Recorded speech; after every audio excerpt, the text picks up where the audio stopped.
Obrigado, senhora presidente, senhores vereadores, senhoras vereadoras, senhores e senhoras.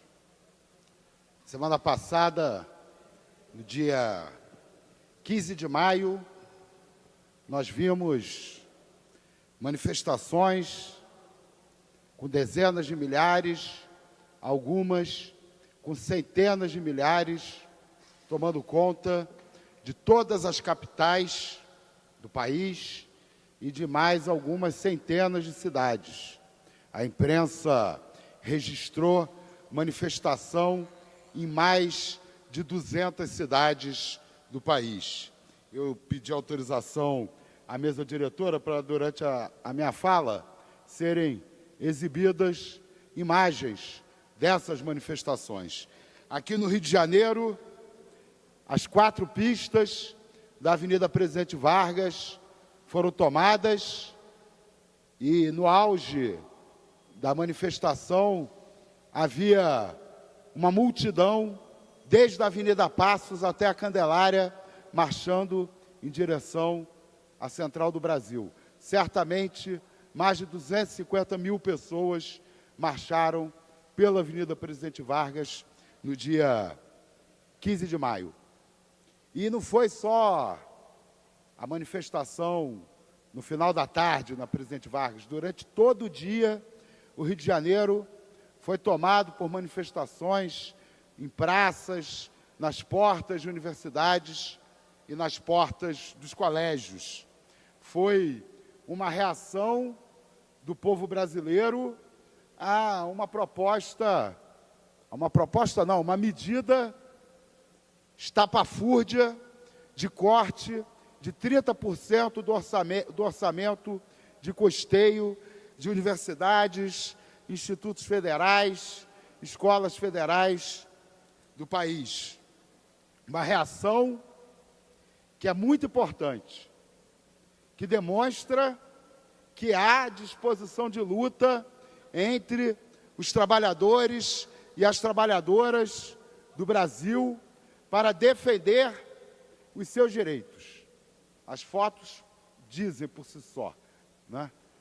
Há disposição de luta, a classe trabalhadora brasileira não vai aceitar calada, não vai aceitar passivamente o desmonte da educação no nosso país, da educação pública, e também não vai aceitar a reforma da Previdência, que hoje é o principal projeto de ataque aos direitos dos trabalhadores e das trabalhadoras aqui no Brasil. E as manifestações surpreenderam, inclusive, parte das lideranças sindicais encasteladas em seus aparelhos, né, que têm tido pouca disposição para efetivamente organizar a resistência da classe trabalhadora. Vai haver luta com ou sem a participação e a mobilização das grandes centrais, dos grandes instrumentos burocratizados do sindicalismo brasileiro. E a agenda de mobilizações continua. O dia 15 de maio foi apenas a primeira grande manifestação de massas de resistência. Já havia ocorrido importantes manifestações contra a reforma da Previdência, mas, efetivamente, o 15 de maio aconteceu num patamar superior. Tem manifestações sendo convocadas em defesa da educação para o dia 23 de maio, pelas redes sociais.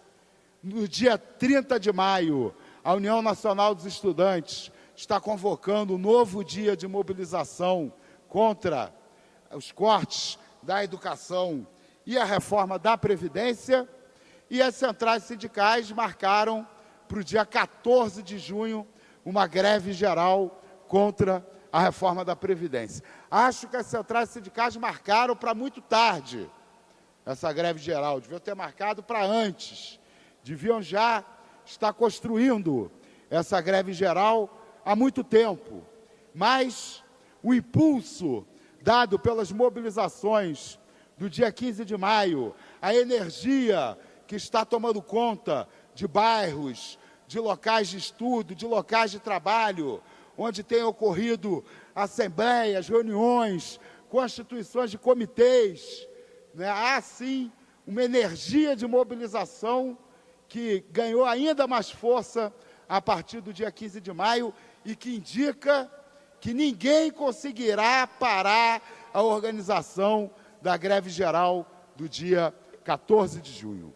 E é muito importante que a classe trabalhadora brasileira, que a juventude brasileira mostre a sua força e a sua capacidade de mobilização nas próximas semanas. O governo Jair Bolsonaro, ao contrário do que muitos temiam, que seria um governo que rapidamente faria o país caminhar na direção de uma ditadura fascista, tem, na verdade, se demonstrado um governo extremamente fraco, um governo que tem como alguns dos seus fundamentos aplicar uma agenda que é consenso entre o grande capital nacional e internacional, e mesmo assim não conseguir aplicar a sua agenda, é um governo fraco, é um governo que se perde quando, ao invés, né, de cumprir a tarefa, né, que recebeu dos banqueiros, do capital financeiro, do agronegócio, né, de impor a agenda de ajustes, se perde porque também tem uma agenda ultraconservadora, uma agenda reacionária que acaba criando confusão e ameaçando a agenda principal do capital.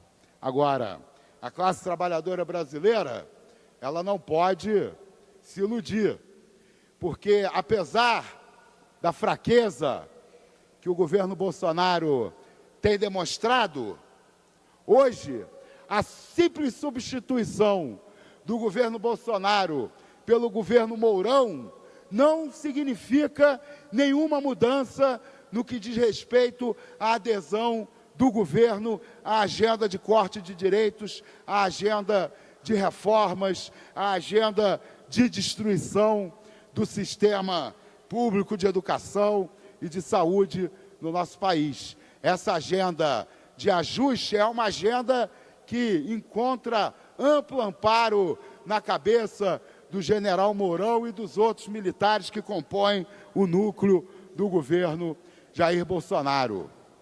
E também entre as forças progressistas, as forças ditas de esquerda, hoje a gente não vê a apresentação de um programa político que seja capaz de enfrentar, de fato, os graves problemas nacionais, de apresentar uma agenda de mudança estrutural na nossa sociedade que permita que a gente consiga caminhar para longe da condição de economia periférica do sistema capitalista, a verdadeira razão dos males do nosso país. Hoje, no Brasil, a classe trabalhadora brasileira precisa seguir o caminho da luta, da resistência e da auto-organização.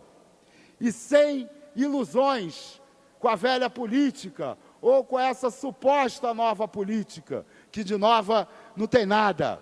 Sem ilusões com aqueles que não conseguem apresentar uma agenda radical de transformação da nossa sociedade, que rompa com a nossa condição periférica, que rompa com o sistema capitalista, que apresente uma agenda de construção de uma nova economia, de uma nova sociedade no nosso país.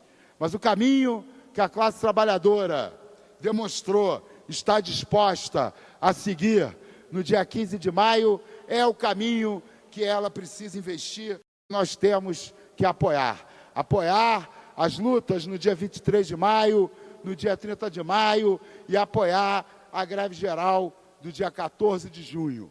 E apoiar todas as iniciativas que levem a ampliar a auto-organização da classe trabalhadora pela base, nos locais de trabalho, nos locais de estudo, impulsionando a luta, inclusive contra a vontade das lideranças sindicais encasteladas na burocracia e que vem sempre jogando, há muito tempo, jogando contra as mobilizações da classe trabalhadora. Parabéns a todos os trabalhadores e trabalhadoras que se mobilizaram no dia 15 de maio. Seguiremos juntos na luta por um futuro melhor no nosso país.